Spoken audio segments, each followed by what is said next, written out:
welcome back to Alyssa JTV. If you don't know me, I'm Alyssa, and today, Merry Christmas! Yes, it is officially the end of 2021. We made it through another year. Yay! So yes, today is my Christmas video, and I wanted to put this at the beginning of it, technically, because of what the video is. So you guys saw yesterday, I did the choir concert. It was a beautiful show, A Breath of Winter. I loved it so much. I love doing it for them. I'm always happy to do my job and help them out to do something like that, and it was really great. But now we're gonna get into this. Now this video was a video project from my freshman year for the holiday show. And it was with my business partner of our company, LES Studios. It's called A Holiday Destination, Disney versus Universal. Most people were doing like interviews with B-roll, or they were talking about different holidays.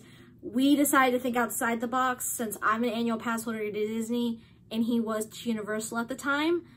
Obviously within years that's changed. I'm now to Disney and Universal, and he doesn't go to Universal anymore.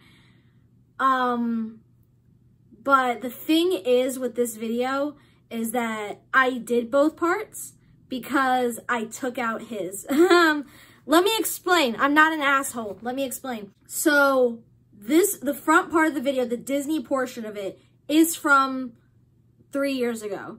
So a few of the things that I say in it were appliant to Disney 3 years ago, which is why I say stuff about like the magnets you can get, which they don't have anymore, obviously. They did something else this year. I did not make it to Disney this year for Christmas, so that's why I'm also doing this, because I wanted to put this out. I never put out this show. It was only for our DVA Christmas special and for our final project grade of the year.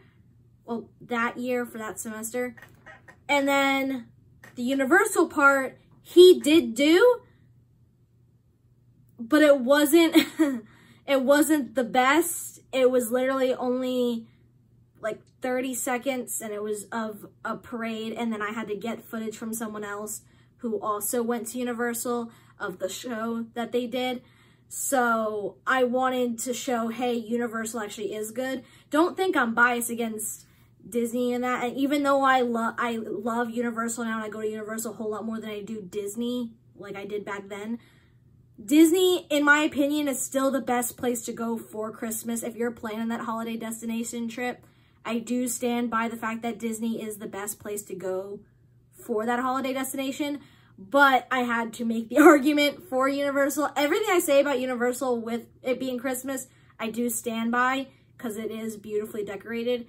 But if you wanted that magic and wanted a nice holiday trip for your family, Disney is the place to go to. So with that out of the way, the reason why I didn't put his in was, for one, I don't work with him anymore. I don't talk to him anymore as of a few months ago. So I didn't want to put his thing in here because I didn't feel like it. Even if it was what I produced or something equivalent to that, I still wouldn't put it in and do my own take on it for that reason, because I don't work with him anymore. However, I didn't want to put something that was only 30 seconds when there's so much more that Universal has for the holidays, even though it's not mainly known for that. It's mainly known for Halloween Horror Nights, like I did a video on that, and Mardi Gras. They just do a small thing for the holidays. I did not make it to Grinchmas. I say it in my voiceover. I did not make it to Grinchmas over at Islands of Adventure, and I did not get any footage of the parade because we were only there for one day. So all the footage you are seeing for Universal, I got literally in one day. So I wanted to clarify that. Overall, I think it's a great video, and also you could see how different I am from doing Disney my freshman year and now as a junior doing Universal. You could see how the edit is different, so I think it's a great thing to like look back on, like, wow, I edited like this and now I'm this. So I hope you guys enjoy the video. I did work really hard on it still, and I did have to make some modifications. And I hope you guys have a Merry Christmas and enjoy it with your family and your friends and the ones that you love. And I will see you guys in 2022. I love all my Showstoppers deeply. You will not see me at the end of the video, so I'm going to say this now. That is a wrap. Happy holidays. Next up on the tour is the Magic Kingdom, the main center of Disney. For the holidays, Main Street is covered in festive decorations, characters, and even a 65-foot tall Christmas tree in the main square. The way they light up the castle is so beautiful, and I've never seen anything else like it. With Magic Kingdom out of the way, let's head over to Epcot to see the beautiful holiday merch. For annual pass holders, you can get a limited edition Chip 'n Dale magnet that's only for the season. And of course, the Christmas tree. Every park/hotel has a Christmas tree or trees, and all of them have their own theme. Next is the savannas of Animal Kingdom to see what the animals are doing for the holidays.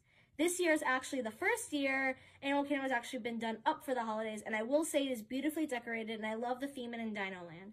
But my favorite was the animals they had walking around, like the Arctic fox, because it's just so cute, and I love the way the polar bear touched my hand, just adorable, 10 out of 10. Now, lights, camera, action, and let's head over to Hollywood Studios to see what lies in old movies for the holidays. The front is beautifully decorated as well as Toy Story Land, but the highlight was the Chinese theater and the beautiful Christmas show on the Tower of Terror. I've never seen anything that intricate before.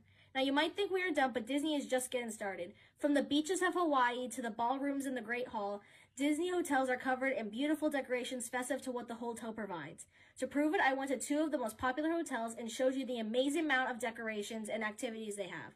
And last on our tour is the shopping center of Disney Springs, where the stores are decorated. You see toy soldiers, and every year they have a beautiful Christmas tree trail, and each one is decorated with a different Disney theme. So that concludes my run around Disney, and I didn't even show you everything that Disney does for the holidays. So when you're planning that big holiday trip, Disney is definitely the best holiday destination. Here is why Universal should be your holiday stop this year. When you first walk in, you are greeted by holiday lights all around the buildings, around the square, and let's not forget about the beautiful 65-foot tall Christmas tree that is beautifully decorated every year. But the main objective is the tribute store that is decorated for whatever holidays, occurring, or special occasions seems fit. When you walk into Santa's workshop, you see the Elves of the Year board, as well as something special for the pets. Then upon actually entering, you're greeted with holiday merch, as well as unfinished toys made by Santa's elves. I think it's very unique to see them like that. And when you look up at the decorations, you see an Easter egg from Back to the Future 3, the locomotive from the end of the movie. 10 out of 10 detail. In Santa's workshop, there's also a machine where you can choose your phone and get a holiday phone case of Earl the Squirrel, as well as an ornament and assortment. You can also get a peek at his naughty and nice list in his chair, which I think is pretty cool, and I love sitting in it. Then the next section is Universal's very own Earl the Squirrel's Christmas Curious Museum and Emporium. It's in old style decorations and a life-size statue of Earl right next to his tree. He also has a little section where you can get sweet treats and holiday drinks made just for you. For annual pass holders, there's an Earl the Squirrel shirt, ornaments, and a Bones and Pine candle that I smelled for the first time, and it was really good. Not too extra, and I would totally recommend picking it up. There's also a special holiday pin of him, and it lights up, and it's very pretty. Shirts, mugs, fudge, and nuts. Everything you want, all in one place. Also, for only $6, you can get your very own reindeer made and watch it form. It's a little hot coming out, but overall it's a cute figure, and I totally recommend picking it up. Universal also really likes to include us by letting us submit pictures for their artists to draw and put on their boards, like Earl's top nuts, brightest bulbs, and if you still want to get in on the action, you can submit your photos for Earl's gift wrappers. Moving on to the Grinch's lifestyle, it's covered in amazing detail from the movie, as well as your selection of Grinch merch. I love the Little Who set. It is so cute because Cindy Lou Who is just amazing. You gotta love her. We cannot also forget a big thing that makes Universal, Harry Potter. The crystal cold area is beautifully designed with trees and icicles galore. The mantle shares the icicles with the house crests, and it's beautifully designed. There's also the Weasley sweaters and magic behind the register.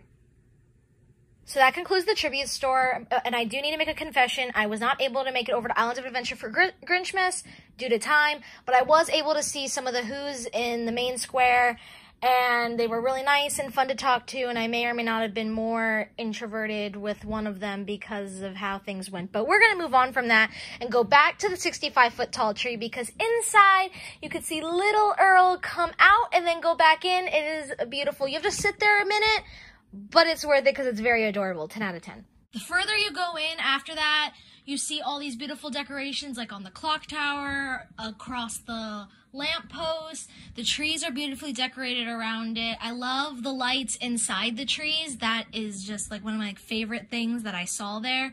Overall, the decorating is very well done. It's not too overdone and it's not too simple. It's like right in the middle, which not most people can get, so I do give them credit for that. And then once you are going through everything, you then can go down Nocturne Alley and Diagon Alley and see how beautiful the little Harry Potter section is done. All over the section by Gringotts with the dragons, the reefs, the garlands. It is all beautifully done. I love when the lights shimmer when you use your interactive wand to make them come on along with the Christmas lights. It is so beautiful, and I totally recommend picking one up to do it. It's a little pricey, but worth it to have that magic moment. So that concludes my run around Universal, but it is not over yet. When we go back over to City Walk to Mistletoe Pines Village, you get to go through it and see where you can get holiday drinks, get artwork, take a picture with the sign. It's like a little small community within City Walk, and it's actually very beautiful and gives you that town vibe with it not fully being there, and I really enjoyed the pictures I got from it and the video. It's like really great. The show was also really amazing to watch, and I think you can see why Universal is the best holiday destination.